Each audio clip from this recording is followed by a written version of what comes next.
greenhouse emissions inventory. This inventory includes the emissions that arise from human activities, anthropogenic emissions. That's why the emissions of wild animals are not included. So this inventory is the baseline to assess the compliance with the commitments, like the Kyoto Protocol that is expiring this year and will be replaced by the Paris Agreement. The inventory is presented annually every March 15th.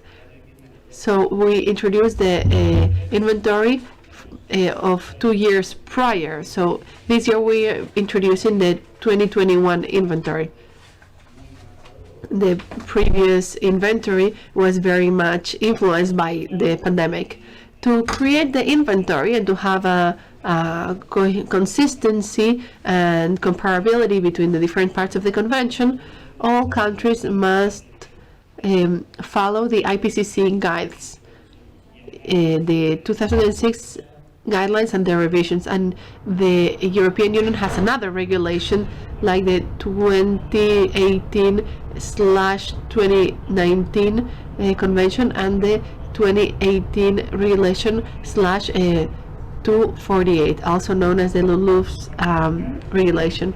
I'm going to, it's very hard to explain the inventory in 10 minutes, even if it's just like part of it. I would have to spend 3 hours to explain the whole inventory, or even if it's just the LULUCF part.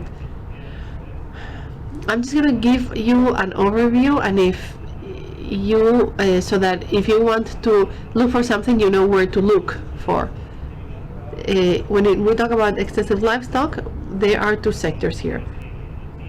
The sectors would be energy, industrial processes, and uses of the product that is known as IPPU, industrial processes and use of other products. So when we talk about extensive livestock, it would be included both in agriculture and in LULUCF, that is land use changes. And then we have two subcategories. We have livestock enteric fermentation, methane emissions due to the management of manure, and nitrogen emissions due to the management of manure. And we also have agricultural crops. Agricultural crops in this subcategory are also include the contributions to the soil in terms of nitrogen. So here we include the emissions that arise from grazing.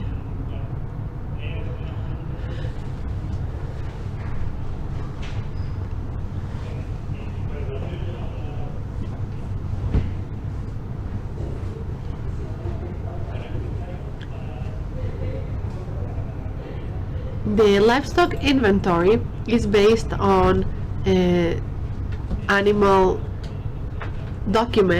health documents that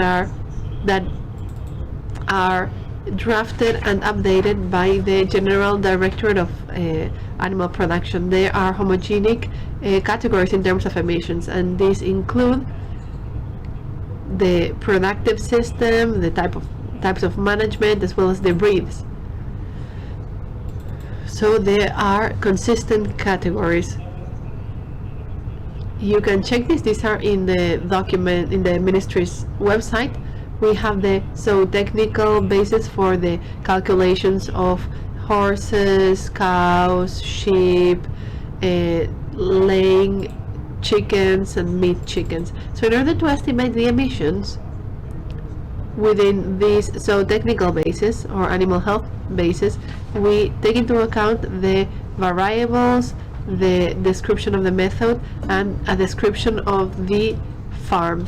And to estimate the emissions in terms of enteric fermentation, we use the head count and the production capacity, and depending on the type of animal, we use the census of the European Union. But when we talk about poultry, we have to use the census in terms of slaughterhouses.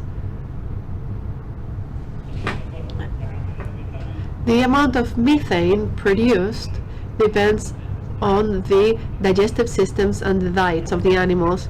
Ruminants, sheep and cows are the ones that have the highest emissions compared to white pigs.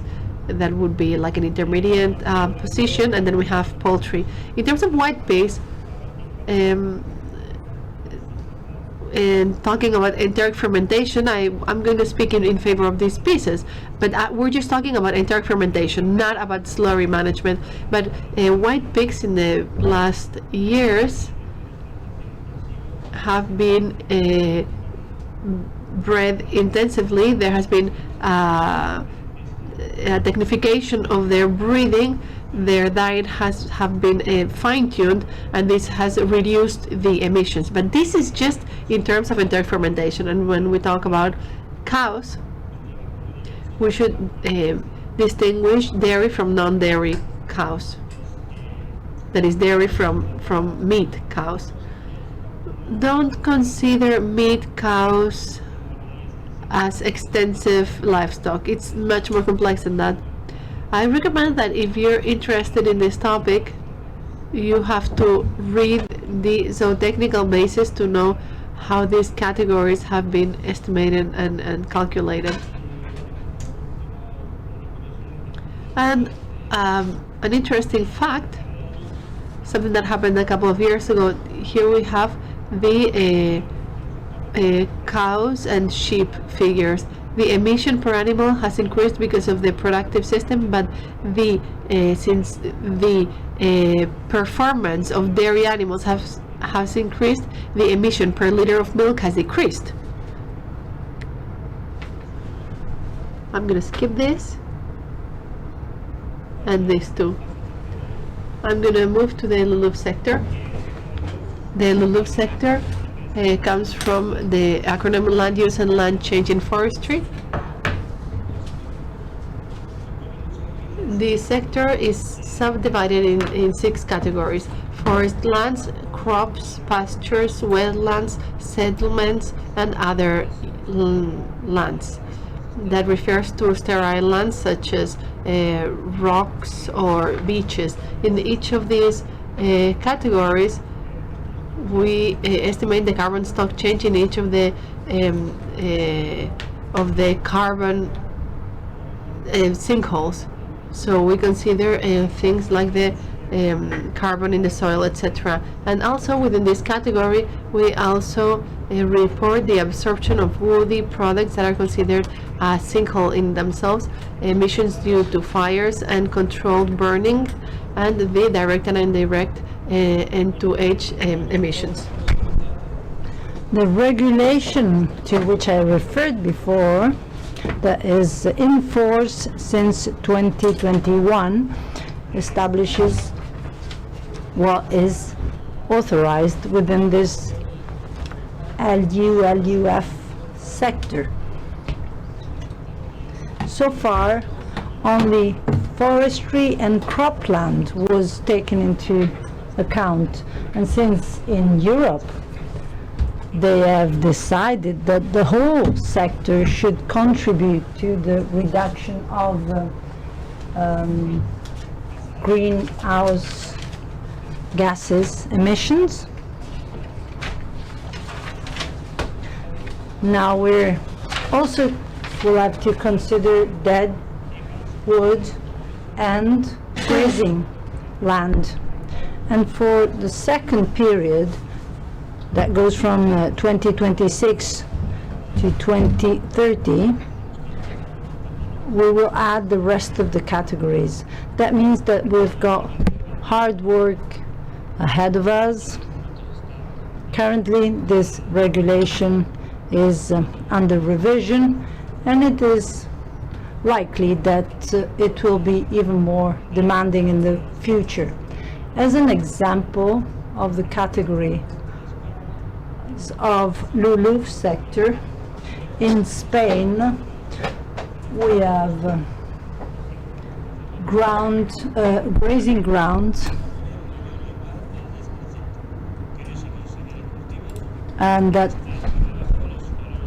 croplands are excluded, and it should be within the forestry category.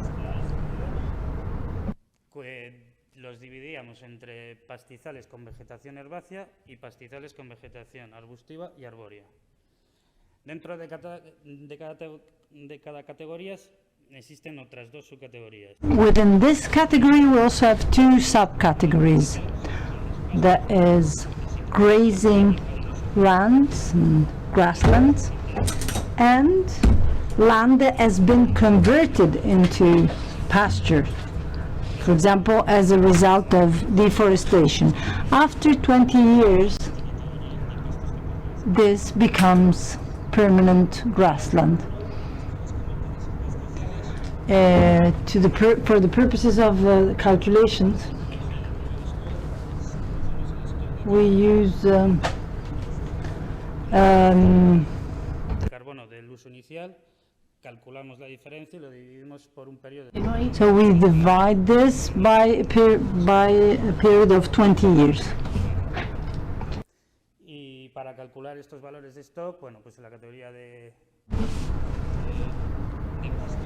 So the permanent grassland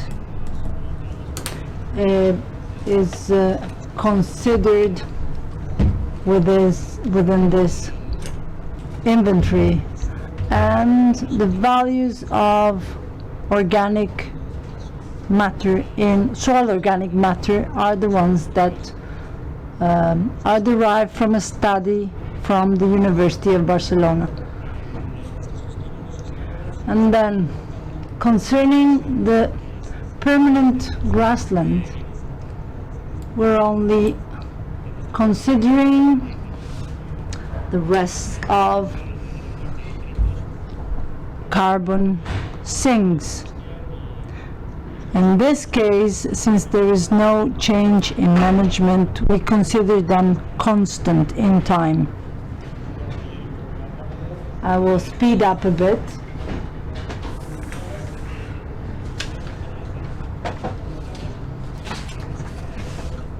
Concerning permanent grasslands, we have developed a mapping project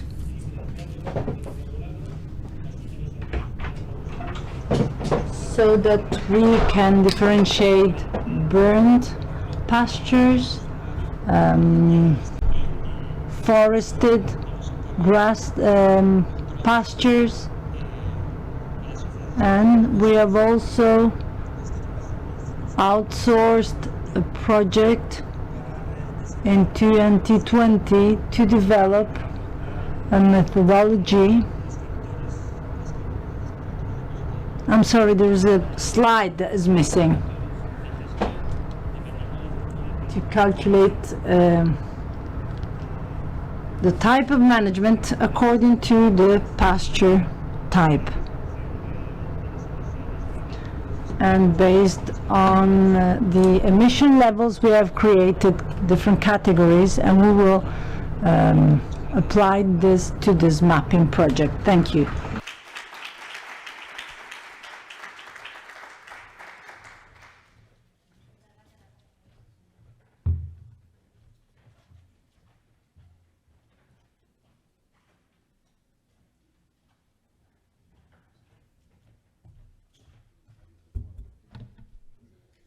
Vale, gracias.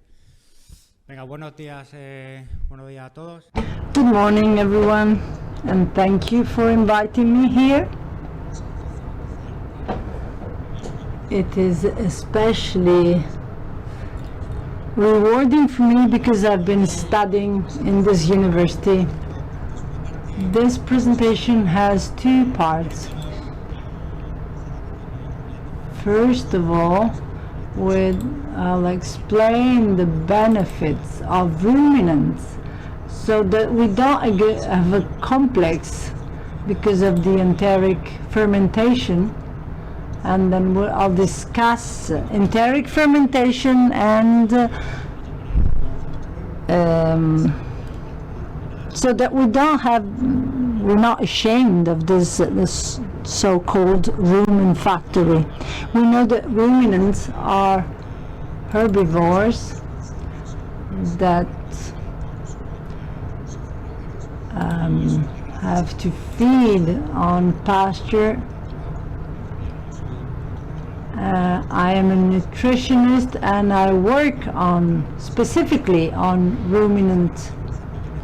Ruminants appeared millions of years ago when the climatic conditions allowed for the existence of large amounts of pasture. So we started domesticating those ruminants, and then we have partially adapted their diet. Therefore, this is a period that is much longer than the period in which livestock farming has existed. It has adapted to face different challenges and cope with a number of different conditions.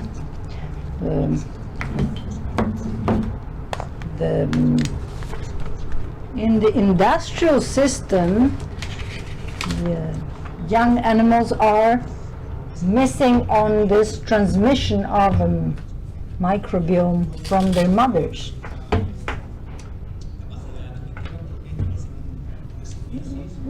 There is a symbiosis that is established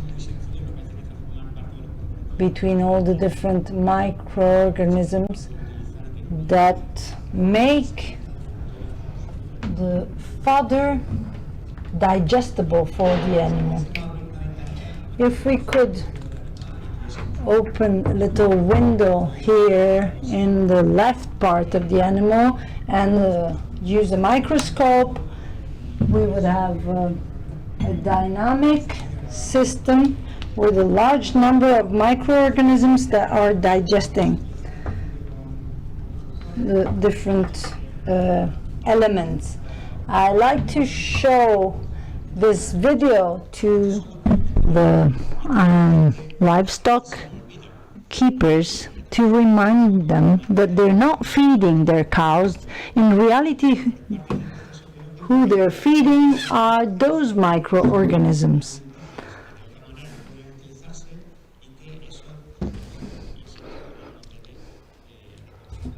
Therefore, we should not be ashamed of this system. This is a very diverse environment.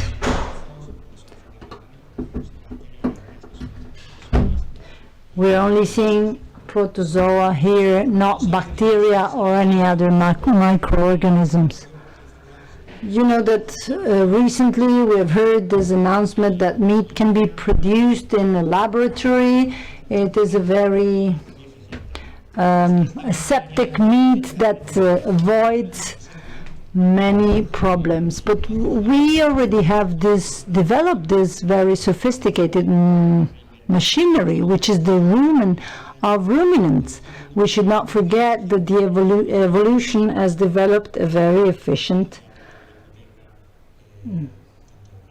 machinery that is able to produce very digestible food.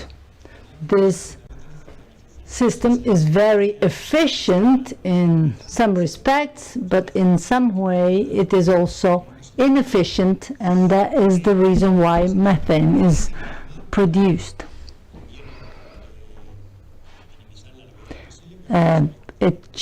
The production of methane should be minimized for health reason for the animal, but also because of greenhouse emission levels. This graph is based on a publication by FAO, in which you can see a very general global perspective, in which you can see that 70% of methane emissions come from livestock. And what is important here is that if we referred to other extensive systems, this amount is much greater. La proporcional, la producción de metano va a ser más importante. Por eso es uno de los componentes principales en el cálculo de la huella de carbono y nos interesa cuantificarla de manera adecuada, porque es la porción mayoritaria dentro de esas emisiones, que de nuevo no nos tiene que acomplejar. Pero So we should not be ashamed of this.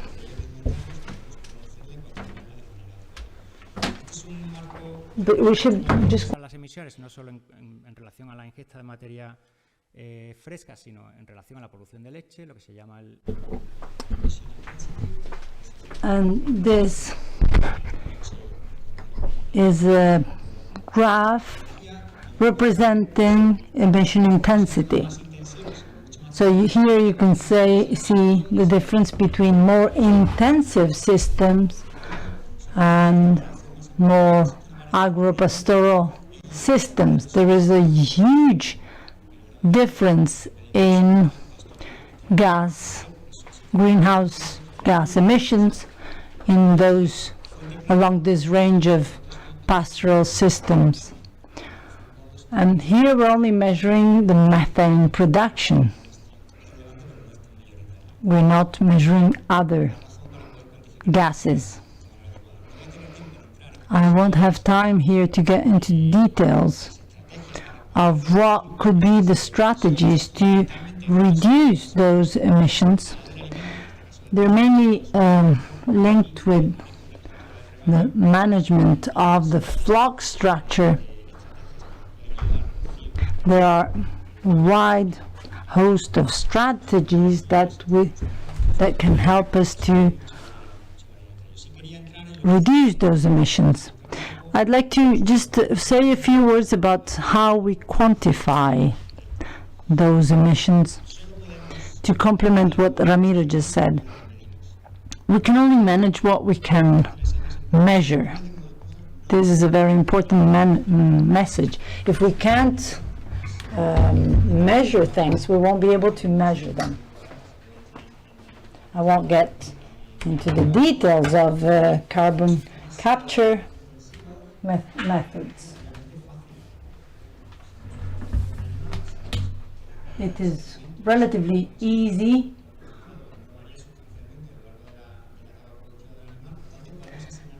to measure values in the case of confined cattle. When we're switching to grazing agropastoral systems, it's not so easy because the methane production is proportional or based on what the animal feeds on. In some cases, technology is helping, but technically it is more difficult to measure methane production in the case of free-ranging livestock because they're moving around. Then we have to consider other variables like behavior of the animal. So we have specific challenges to face in extensive livestock keeping systems. I still have 2 minutes left. This is a graph based on the scientific publications on methane production according to the measurement systems.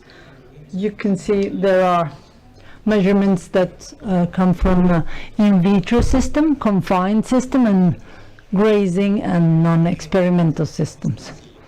In this case, the number is much smaller because it's more difficult to measure them. Why is this important?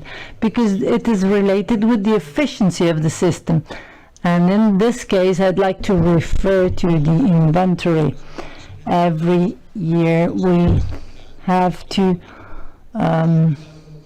participate in this report, which includes the inventory of the emission in the livestock sector, and I've been participating in the sheep and goat sector.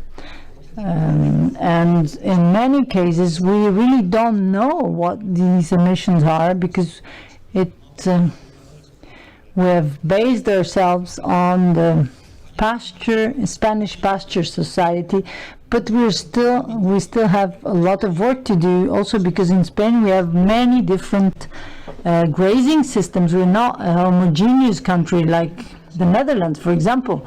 We have Atlantic and Mediterranean systems that are very different. So the methodologies are just starting to be developed. We need to develop methodologies for the quantification. So if we'll have time during the debate, we can discuss with those that are here present what their data are, and so that they're not ashamed of the fact that their cows produce large amounts of methane. That is the case, but it's not. We should aim to the net zero emission target, but there are systems that by their very nature cannot be carbon neutral. And also in the Mediterranean, it is important that we keep in mind that we have very different systems, and we don't have enough data. So based on this, it will be very difficult to improve.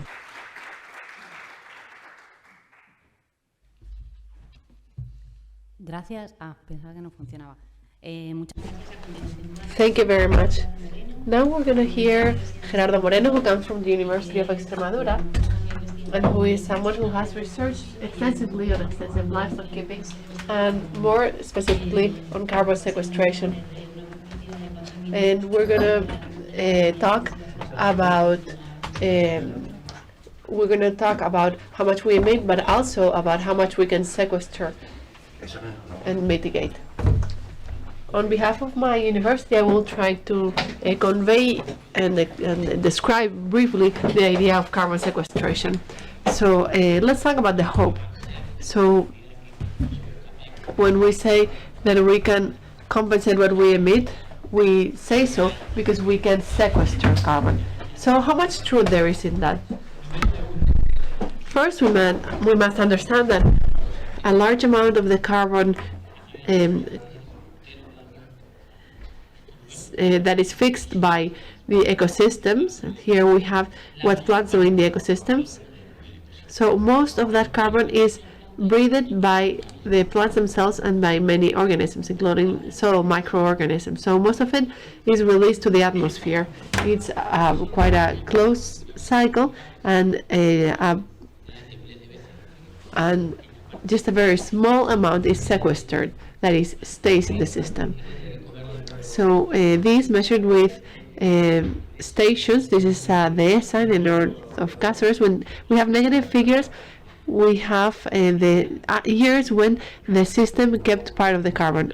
In other years, it's the opposite. We're emitting carbon. So very close to neutrality in terms of carbon fixation. We should not confuse the stock, that is the carbon that systems have. If you see here, Spain is on the lowest side. It's on the blue side. I'm talking about soil carbon. We heard that there are other carbons, dead wood, etc., but that's not that relevant in pastoral system. In silvopastoral systems, it does have more to do. So we have lots of carbon in soils, more than atmosphere or the biomass in as a whole. There's more in soils, but in our part of the world there's not that much. But if we talk about how much we sequester, well, here in red you see the soils that are emitting carbon, that is that they're not sequestering carbon, and in green we have the soils that are fixing carbon, and in yellow we have the areas that are like so. But in Spain we have some spots that are red, so there are parts that are emitting carbon. So the soil in some parts is not being that ally that should help us achieve that carbon neutrality. It is true that in this context, pastures, and this is a graph that comes from studies carried out by Spanish colleagues. Here we have the pastures, comparatively tend to store much carbon compared to other land uses. This does not mean that the fact that there is lots of carbon stored that they are sequestering a lot. The pastures in dry and cálid climates are the ones that have the lowest capacity to store. So in climates that are colder and more humid, there's more storage. If we put together some of the works that have been published in the last years, we see this range here, up to 100 kilos of carbon per hectare and year. Most of the studies that we have, well, in some are along these lines, but in some other cases, this is exceeded. In some cases, the carbon sequestration is above the average that could be expected. We can discuss the reasons if we have time later on. So we have different cases. We have cases that are more natural. In some cases there's grassland improvements.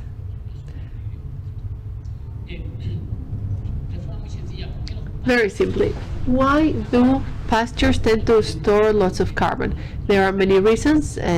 We can't really elaborate on this, but the important thing is what type of organic matter makes it to the soil. For example, it's not the same thing when we talk about a leaf than roots exudates that are soluble, it's soluble matter. Contrary to what it was thought, the carbon that is better stored is the one that is better absorbed by the microorganisms. In the old days we thought it was the one that was richer in lignin. The one that has gone through the microbial circuit of the soil is the one that gets stabilized for longer. So it's the ones that are easier used by microorganisms that are the ones that are set, because pastures get matter from themselves. It's a pretty much soluble way because it's based on exudates, the renovation of very thin roots, and there is much more food from microorganisms. It's pastures that have more matter than the woody matter. There are lots of types of natural matter in the soil. On the one hand, we have the particulate matter, the remnants that haven't been decomposed yet, and then we have the one that comes from microorganisms, that is the stabilized matter.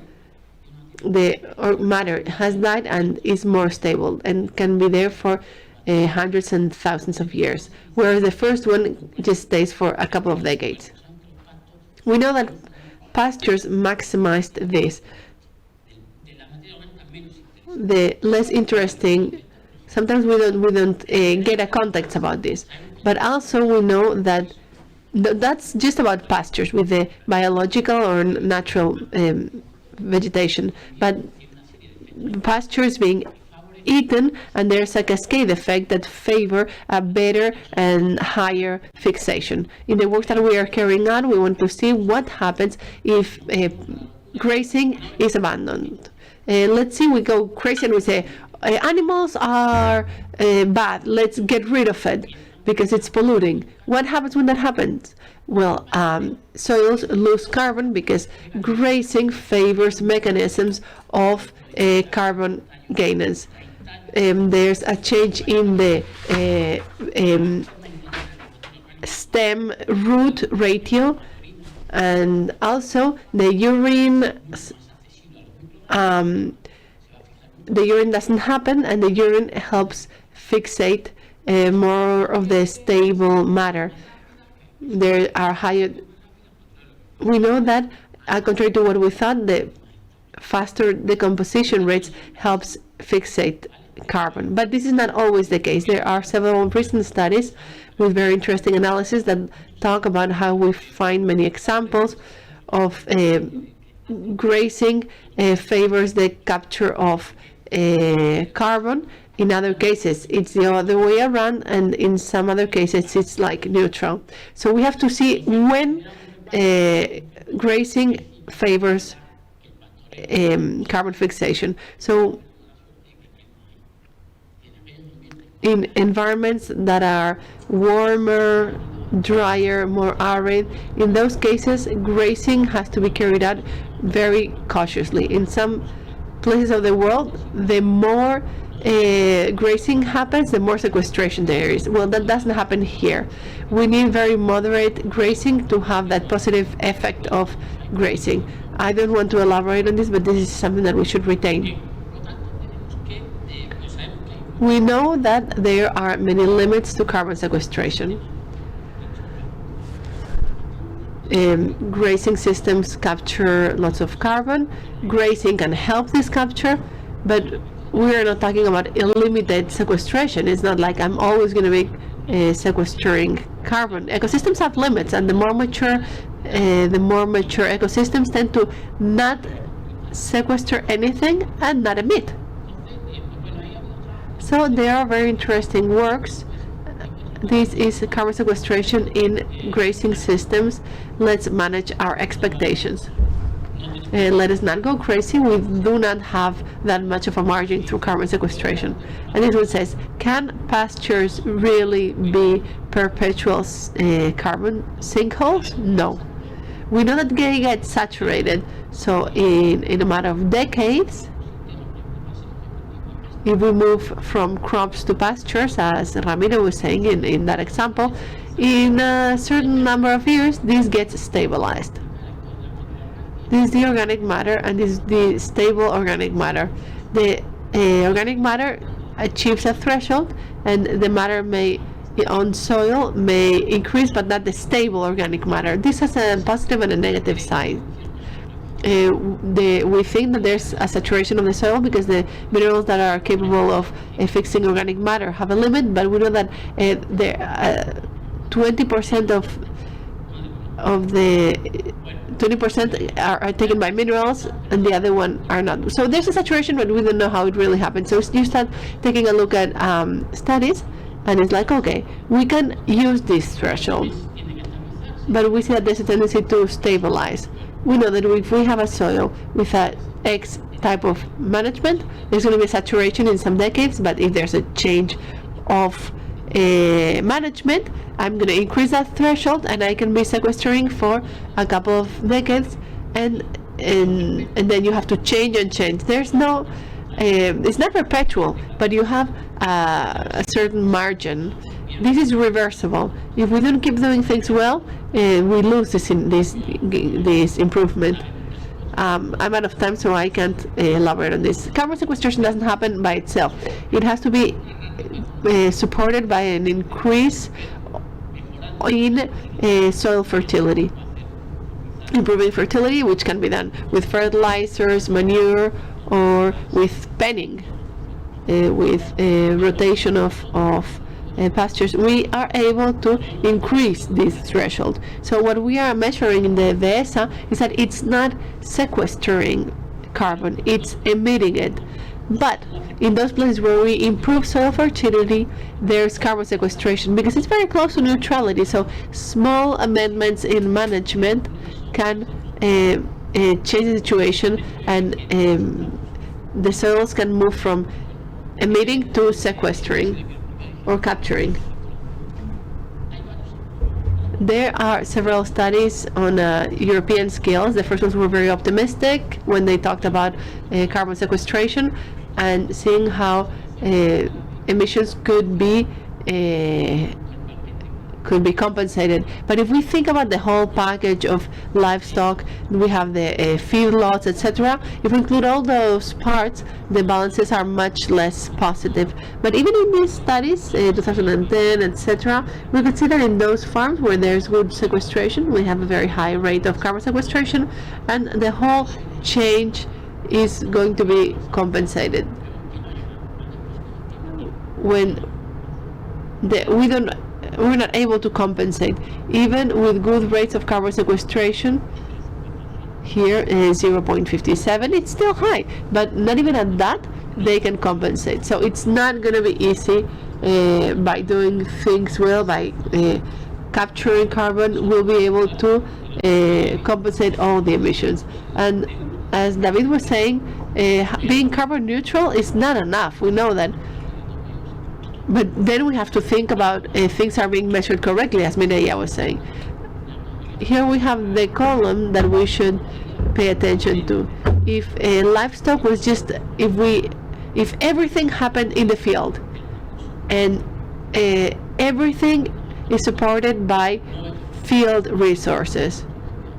In this column, this is what we see, but then we have another column where we have emissions. Why? Because not everything happens in the field. If we could have a context where everything happens with own forage resources, yes, we would be in this range close to neutrality.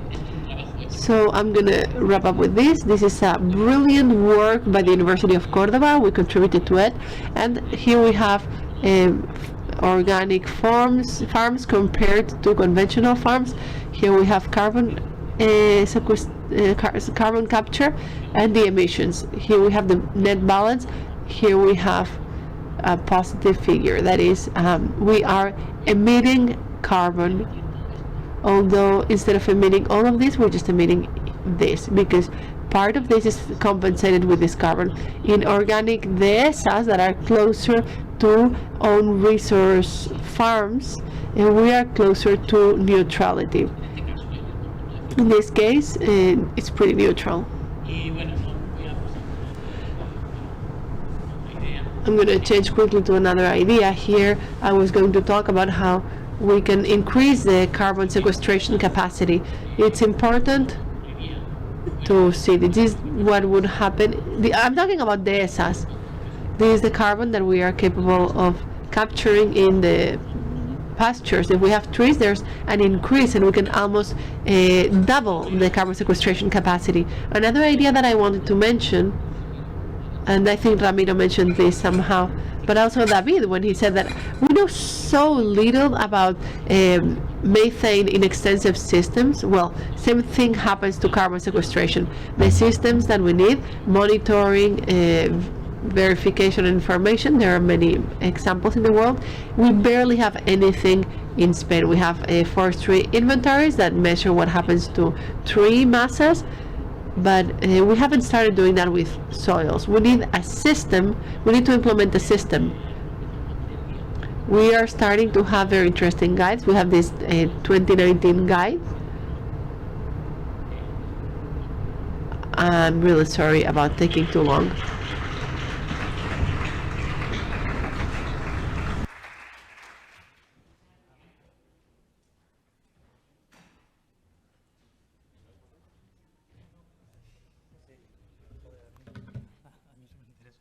Muchas gracias. A continuación, Jorge Martín. Thank you. Jorge Martín Lowe is now going to speak about Jorge Marin Lobo is going to speak about ecosystem services of dung beetles in pasture lands. Hello, good morning.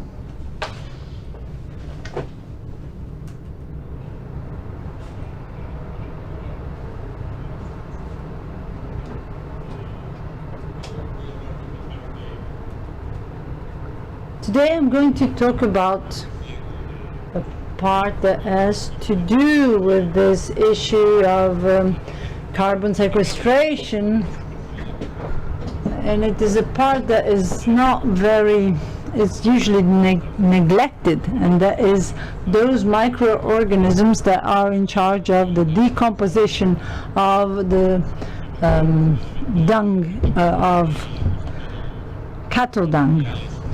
60% of all the important elements, nitrogen, carbon, phosphorus, potassium, are included in those, in the cattle dung, which also includes large amounts of microorganisms that is then transferred to pasture land, and this is related with all the epithelium cells of the rumen that are deposited on pasture land. So the interesting thing with those stools is that there is a large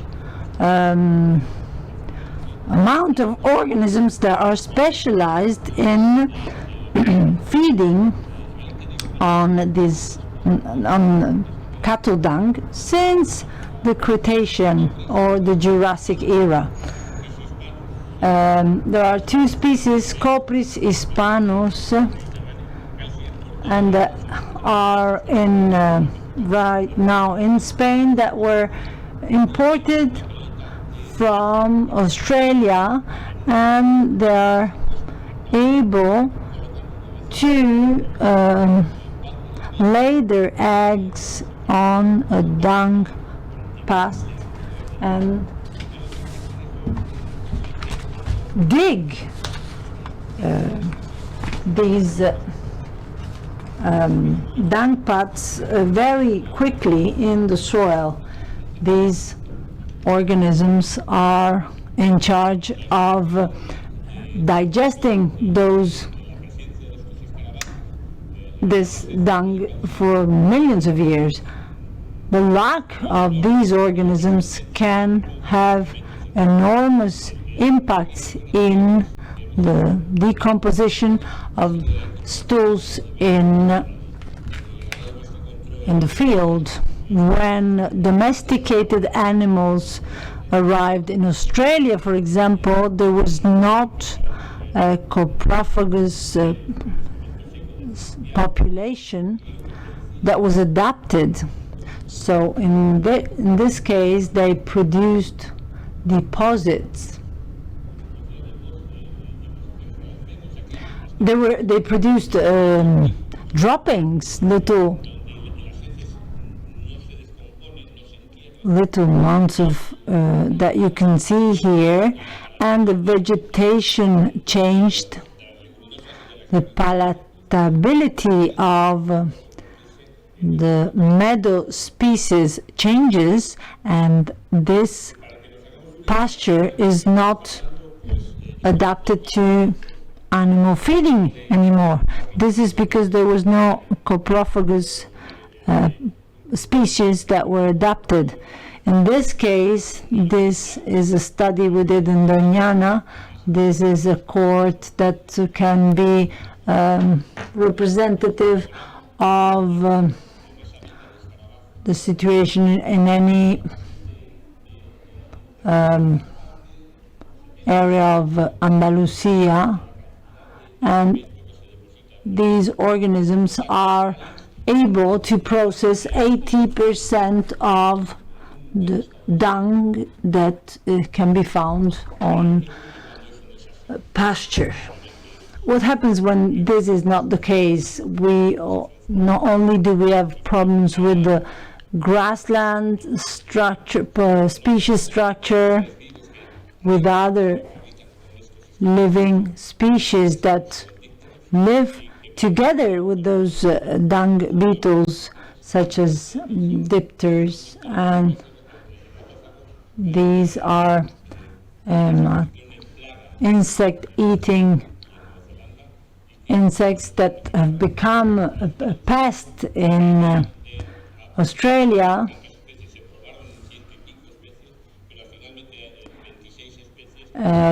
They tried 26 species in a few years ago. The most important scientific society of Australia came here to sample insects in Andalusia with the idea of exporting them to Australia to avoid this problem, this pest. This is the result of work that we did when we analyze the effect on greenhouse gases emissions according to the presence or absence of coprophagous species. We can see that coprophagous species reduces drastically greenhouse emissions. This is like introducing externally the microbiota that is typical of rumen. That means that there is a rumen factory working there, even if it's not within the body of the cattle. In summary, the disappearance of dung beetles is leading to the loss of aerobic processes that lead to the generation of methane, a change in the composition of pastures, a change in the number and types of species of nematodes and dipters, and these are the benefits that we get from those species and that we notice when they're lacking. There is, in the past few years, there's been evidence according to which there is a very significant decrease in the population of these dung beetles. It is not easy to compare the situation before and after. There are some studies based on sampling that were done in the 60s or 70s, but there aren't many studies. But all evidence tells us that there is a very important decline in the population of dung beetles. It is nowadays very difficult to find a spot in our country where we can still find the same population that was found 20 or 30 years ago. There are still pristine communities that are very similar to the north of Africa, but not in the Iberian Peninsula, and my colleagues from France or Holland have seen a situation like that for many, many years. So this loss of dung beetles is leading to the same effect that was observed with the arrival of domesticated animals in Australia. So the cropping and livestock keeping methods will have to adapt as well. Here, this photo is to give you an idea. Unfortunately, the speaker is not speaking in the microphone, so we can't hear what he's saying and we can't interpret.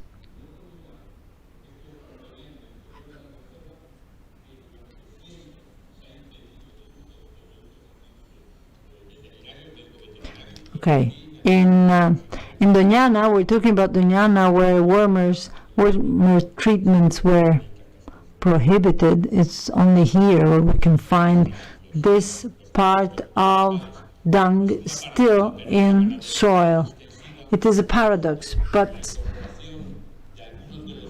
the introduction of certain methods, industrial methods or intensive methods in extensive livestock keeping, such as the indiscriminate use of anti-parasite treatments, is leading to these consequences.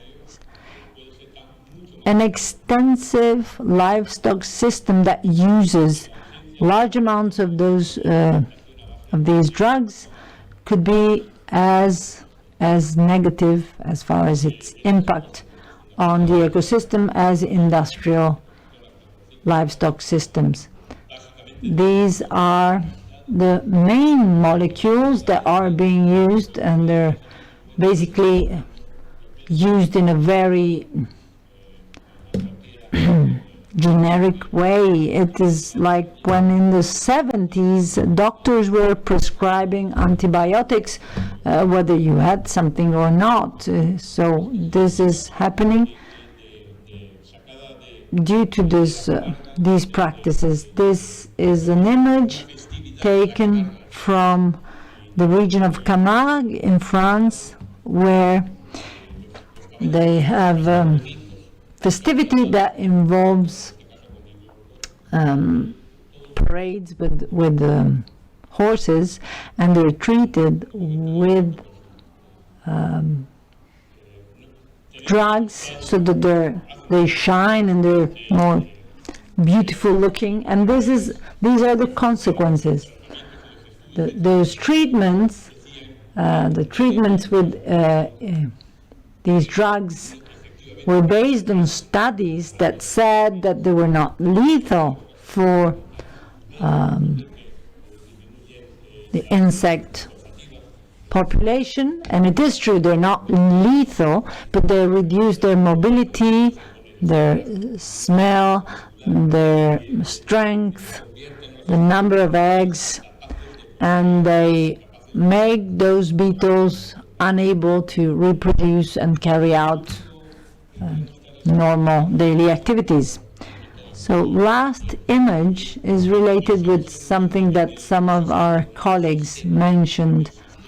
Let's think of the system as a whole: herbivores, Coleoptera,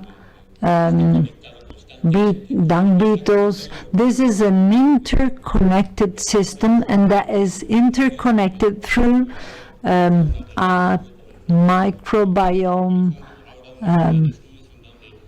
in which you can see, for example, we're carrying out a study in which we can see that the microbiota that can be found in the soil goes through the digestive tract of the animals, then the populations in the digestive tract are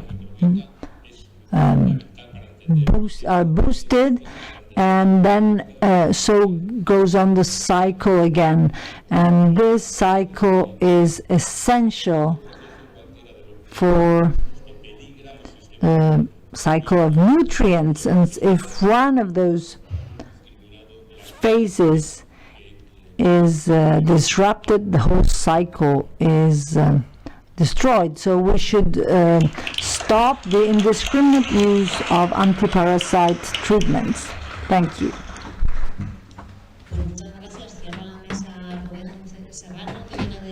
Thank you. Now we have Rubén Serrano that comes from, he's an ecologist, and he will tell us about the contribution of livestock.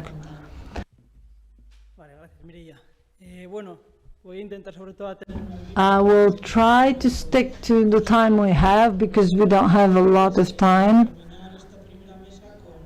I will finish with this first round. Bueno, me lo han puesto en bandeja para que cuente unos resultados de nuestra investigación sobre las líneas base. Mireia ha hablado un poquito de lo que son las líneas base.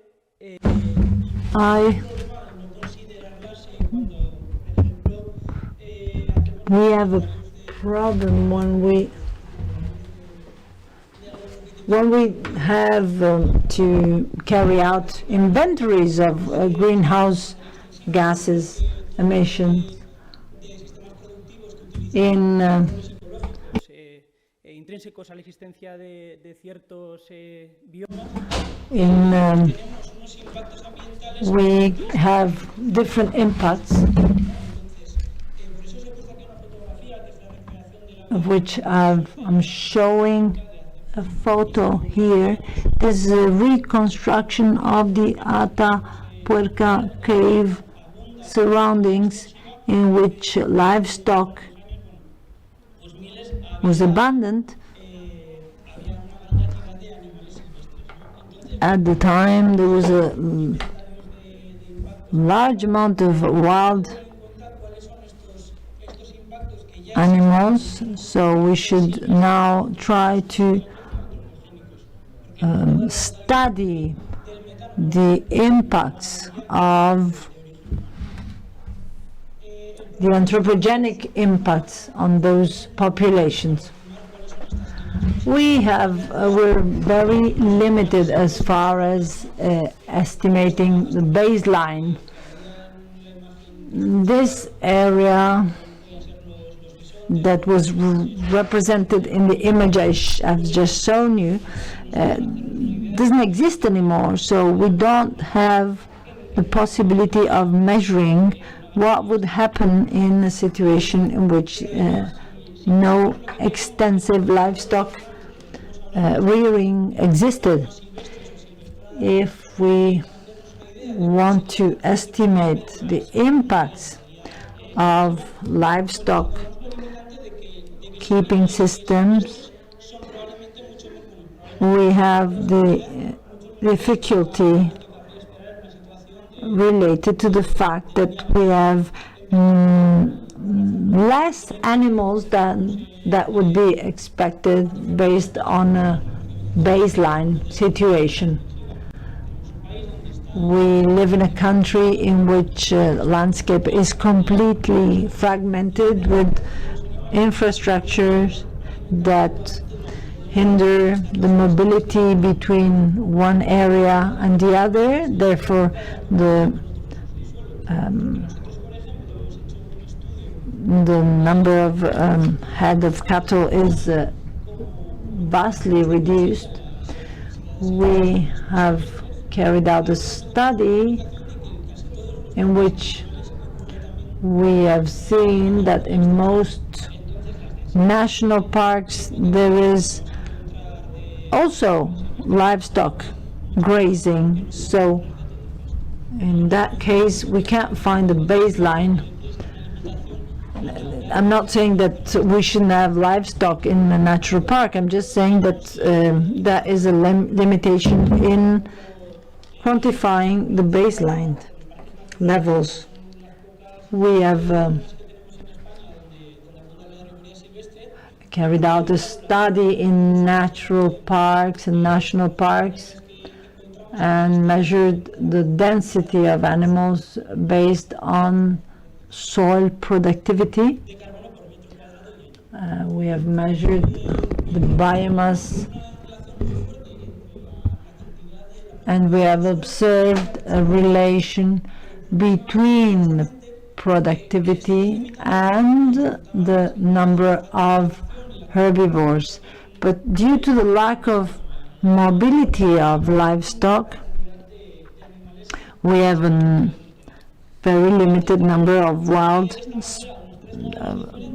very limited density of wild species. So we have three possible scenarios.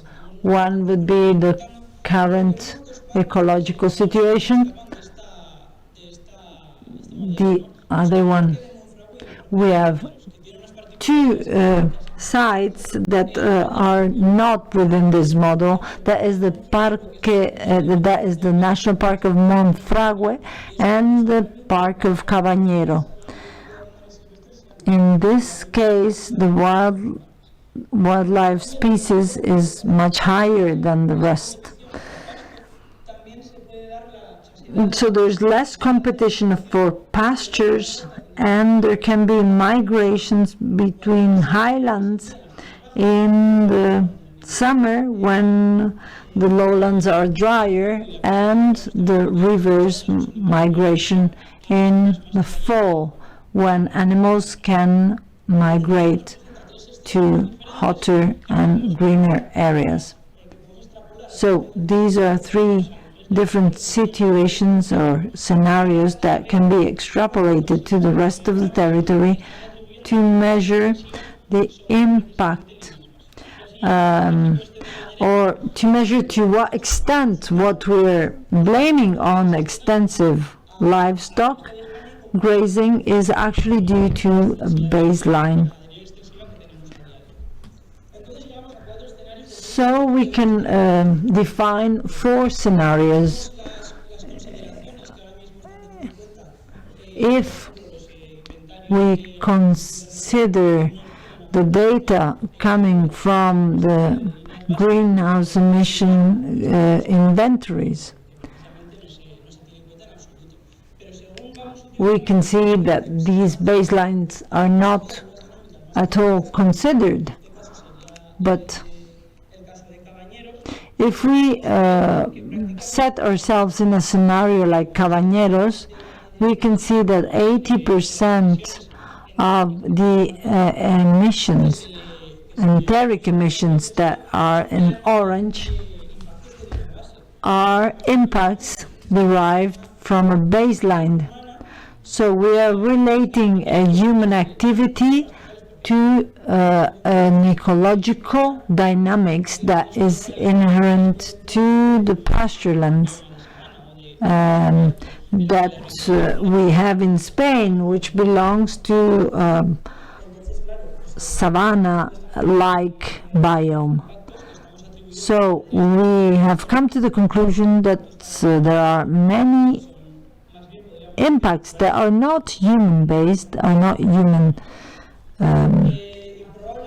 caused by humans, but are related with baselines. And you might think that this is exaggerated, but we have compared these results with the bioclimatic model,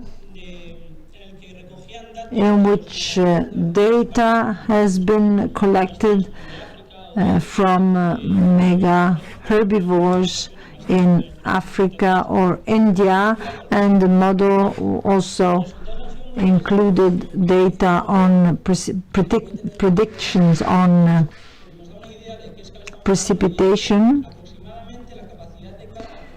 and according to these results,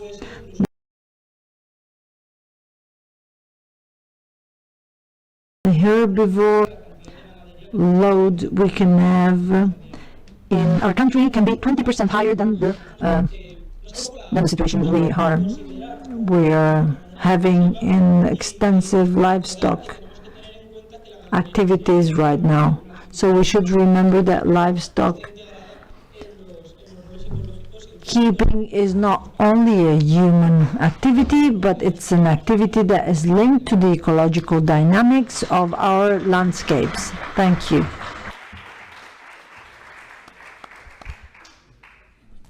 Bueno, muchas gracias a todos los ponentes. Thank you. Thank you to all the panelists. All the presentations have been very interesting. We don't have much time for debate, but we still have a few minutes. So, if someone wants to ask something from the audience or the ones that are following us in streaming, Javier. Yes, I'd like to ask David. About a year ago, DSM, the company, marketed a drug, an inhibitor, methane inhibitor, that was giving very good results. What do you think about those results and the application of this drug to extensive livestock? I guess that these measurements were taken in very controlled and confined systems. In these systems, it is easier to measure. Would it be your recommendation to use this kind of inhibitors in extensive systems? And once we use them in a general standard way, what implications would they have? Thank you for the question, Javier. Well, my question is that it's not an opinion. It's there has been a real decrease with this product that has been authorized by the European Union and other countries as well. So there is evidence that shows that there is a reduction in milk-producing cattle, at least. But it is optimized for systems that are more intensive systems, unifit systems, etc., because this product needs to be administered on a daily basis. So today its application to extensive livestock systems is not feasible. Actually, I know that this company is thinking of, is designing or trying to develop a product that can be administered less frequently.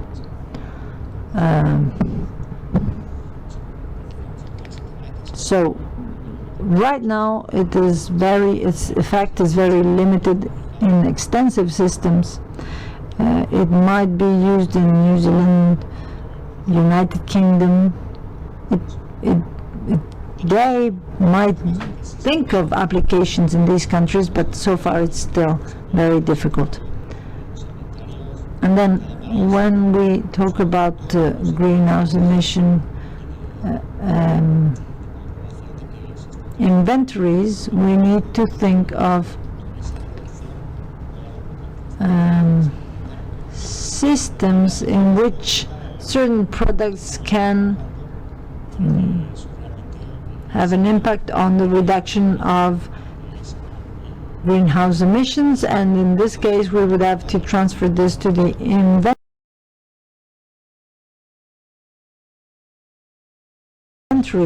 But this should be made official, because the inventories are official documents, so it's quite tricky, not to mention the patent and the economic implications for the companies.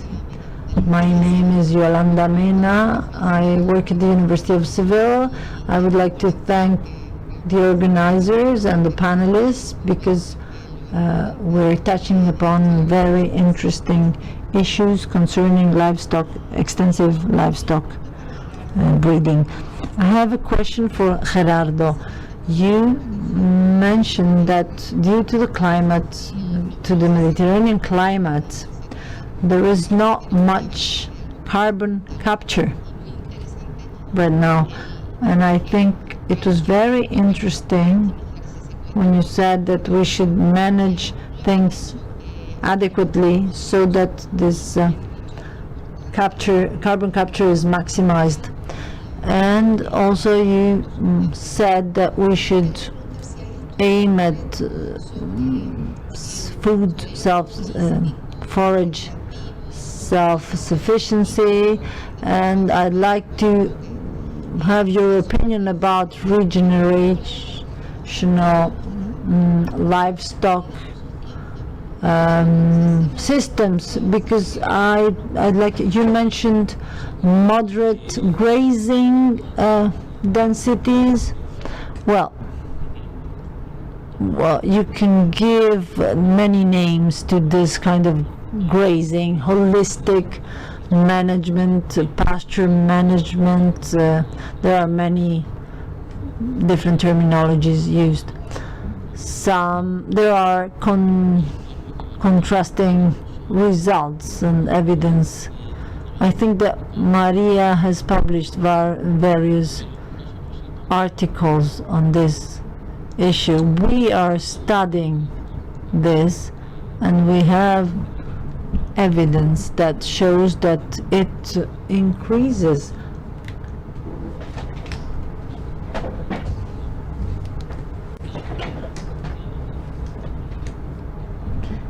productivity.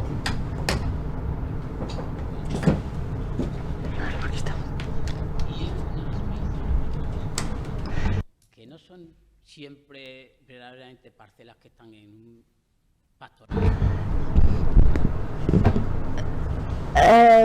Rotational grazing, or systems in which there is large grazing densities for a limited time.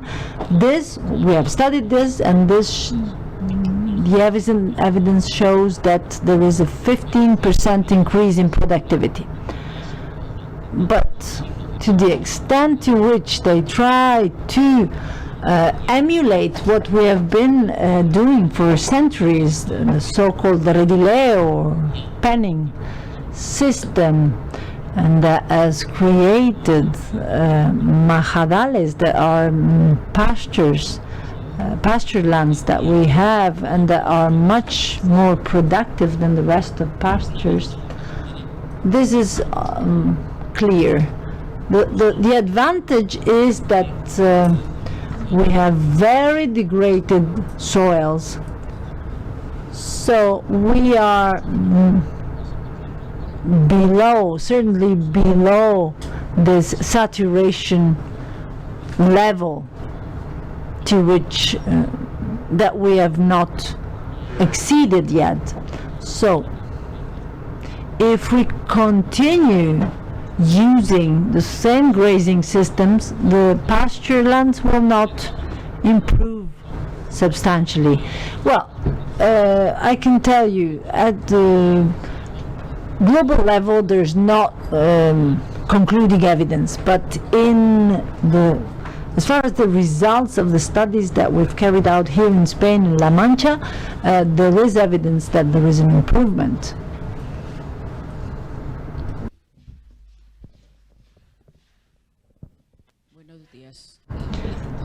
Good morning. I'd like to congratulate you for the quality of the panel. And concerning this product that is in methane production inhibitors, if we use it, we're going to hide even more a problem that is there, that is the lack of coprophagous population. This is going to favor even more intensive production, because we will simply neglect and forget one of the main problems related with intensive livestock systems, that is the bad quality of soil. I didn't understand the question, because when you refer to bad quality of soil, what do you mean? Well, I mean the lack of coprophagous animals that are a problem in the long run. So if we don't improve our soils, we don't recover the coprophagous populations, and then we have other consequences like the generation of methane are hidden by the fact that are somehow hidden due to the fact that there is something that artificially decreases them. I'm saying it from a general public point of view, because unfortunately not many people pay attention to these aspects. These products are statins? No, they're not. They're not statins. If the question is concerning the possible effects on other microorganisms, in Europe we use the precautionary principle, and I would say no. But if this distracts the public attention from one issue,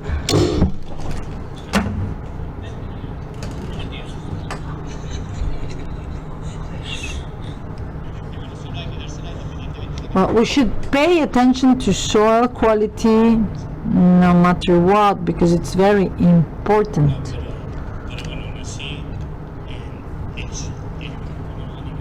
Organic matter in soil is still very important. There's no way of hiding this issue. We're not only talking about offsetting gas emissions with the reduction of methane. We are talking about reducing all emissions. Yes, but the person who's asking the question is arguing it's a question of reducing at the general scale.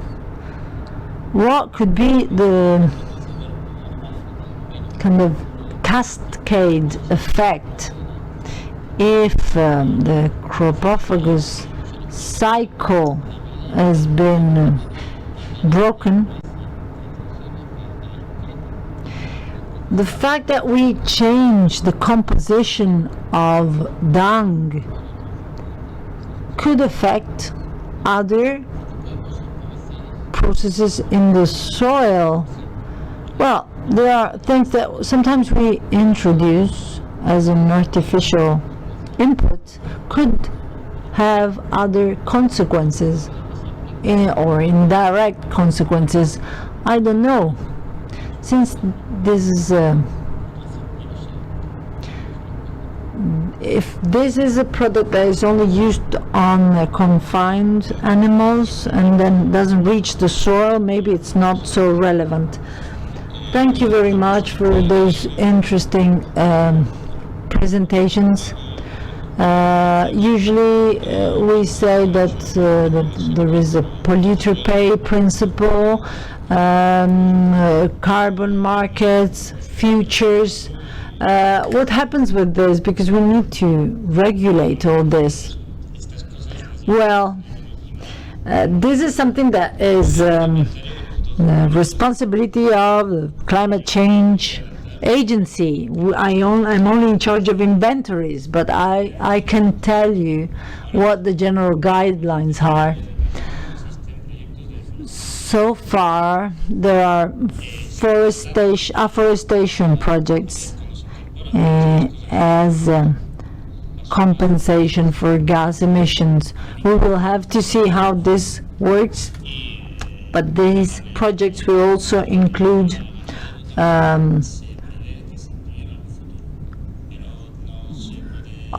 forest crops, but I still don't know how this will develop, because it's going to be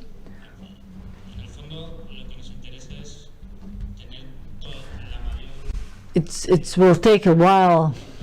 What we want to have is the largest number of absorption projects, but we need to know exactly who is going to monitor it, how are we going to measure it. I've been following the issue of CAP, Common Agricultural Policy, and the eco regimes.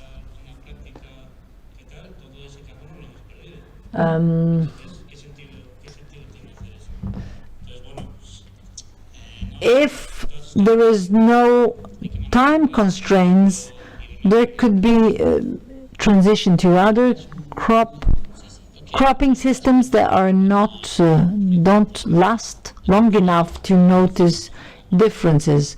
I'd like to add something, because I was in a seminar a few days ago where someone participated from the climate change agency, and someone named Marca, I think, said that right now the only thing that is being accounted for is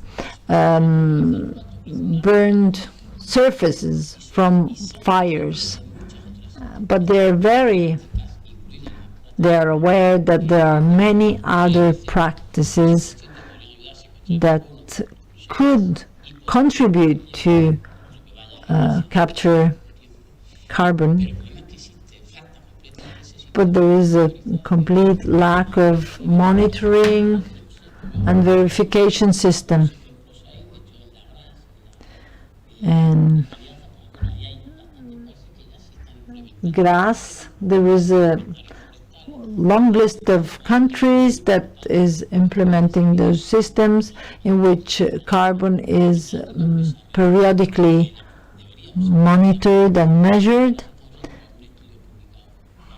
They're now using this network for some studies, but we don't even have a network of sites where carbon is being monitored every 2, 5, 10 years. Either we create such a system, or it will be very difficult that the climate change agency will be able to come to any conclusions. If you only consider carbon sequestration, then intensive cropping will win, because if you plant a super intensive olive grove system, they will start capturing enormous amount of carbons. So if that is the only parameter that we're going to take into account, then intensive cropping systems are unbeatable. But now, what will happen with this olive grove within 20 or 30 years, we don't know. Okay. Joder, voy a perder. Soy breve. En relación con esto, si no me equivoco, y revisando los esquemas Concerning woody crops, the CAP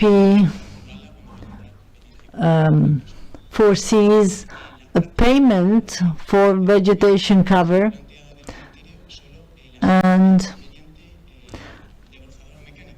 as far as clearance, shrub clearance, there's only been one case in which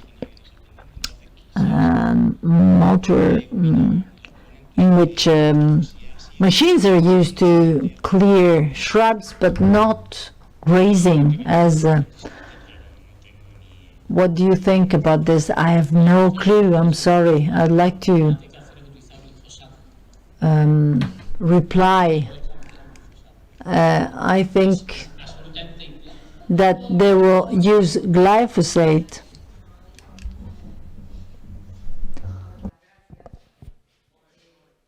Micro. No, simplemente por Marta. Ah, es que estaba...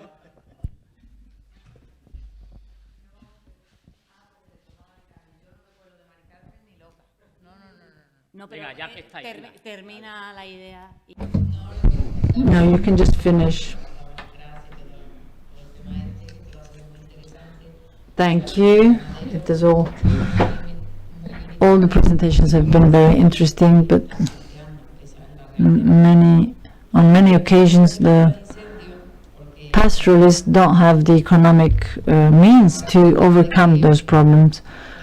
Talking of wildfires, there is a general lack of trust right now.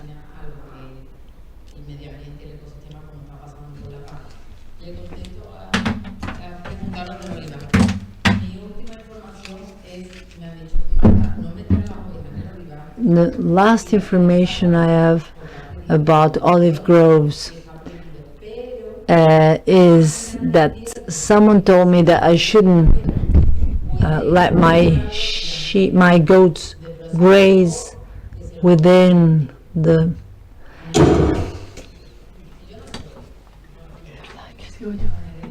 por ahí. Lo que quiero decir que me ha alegrado verlo. Bueno, ya te estás limitando y al final será o cero o lo que sea, pero te comento que ya se está escuchando eso, que tiene más sentido porque todo I'm sorry. These eco schemes are a total farce.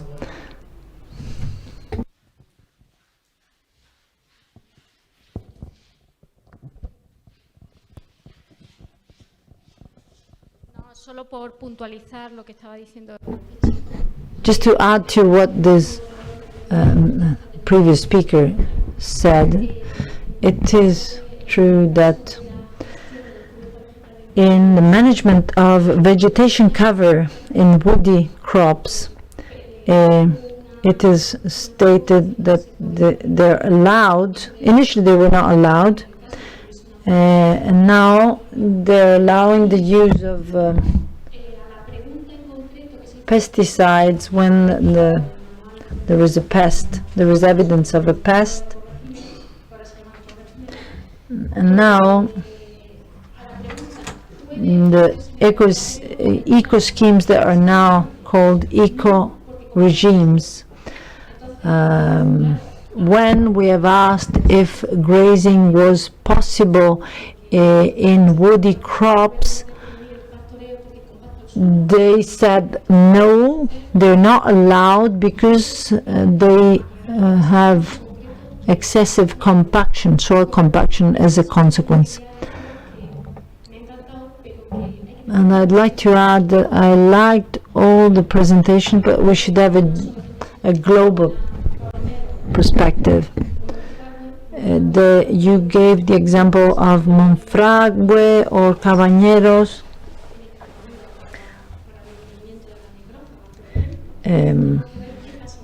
We should see what happens beyond the borders of the protected areas, and then what will happen with the increase of wildlife species populations. We should aim at a balance between sustainability and food production. And also concerning the dung beetle, I'm very concerned. I'm very concerned about this issue. But we only think of ivermectin, I think. But there are many other compounds like glyphosates that are being used. So in this case, we have gotten rid of not only dung beetles, but a whole host of other microorganisms, and we have destroyed the whole ecosystem, and we've put in place a cropping system that will be also very harmful for the environment.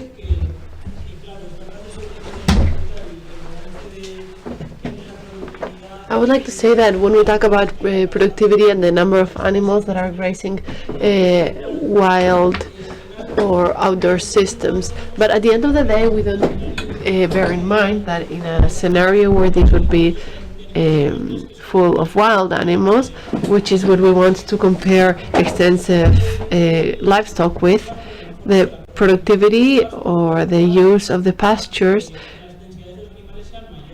gives rise to a higher density.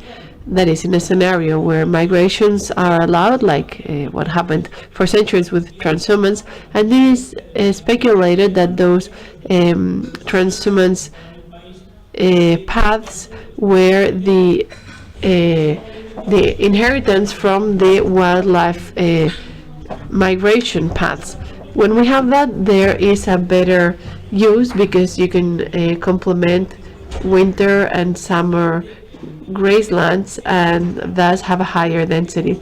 In many national parks, there's an excess of herbivores, and this is happening.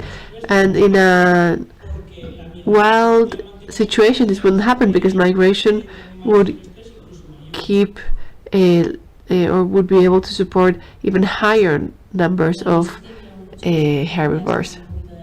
I'm really sorry, but I think it's better to have to still have some willingness to speak, because we have to take our lunch break. We have to be here at 3.